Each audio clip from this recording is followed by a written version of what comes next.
আজকে আমি পাঠিয়েছি আমার হাজব্যান্ডকে বিরিয়ানি আনতে, অনেক দিন পরে বিরিয়ানি খাবো, সেজন্য ওকে বললাম যে তুমি আজকে বিরিয়ানি নিয়ে এসো। তো ও বিরিয়ানি আনতে চলে গিয়েছে, দেখতেই পাচ্ছ ও ভিডিও করেছে। তো এখানে যে চিকেন ললিপপের গ্রেভি করছে, এটা সারপ্রাইজ, চিকেন ললিপপ আনার কথাই ছিল না কিন্তু নিয়ে এসেছে। আমার চিকেন ললিপপ খুবই ফেভারিট, খুবই মানে খুবই। চিকেন ললিপপ আমার ফ্রাইয়ের থেকে গ্রেভিটাই বেশি ভালো লাগে, তো সেই জন্যে ও গ্রেভিটাই নিয়ে এসেছে। তো দেখতেই পাচ্ছ গ্রেভিটা কীভাবে বানাচ্ছে।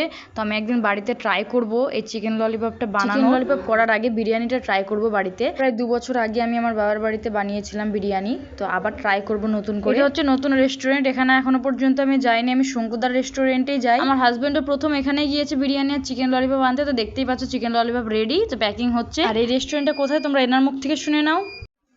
তাহলে আপনার দোকানের ঠিকানাটা বলে দেন যদি কেউ আসতে চায়।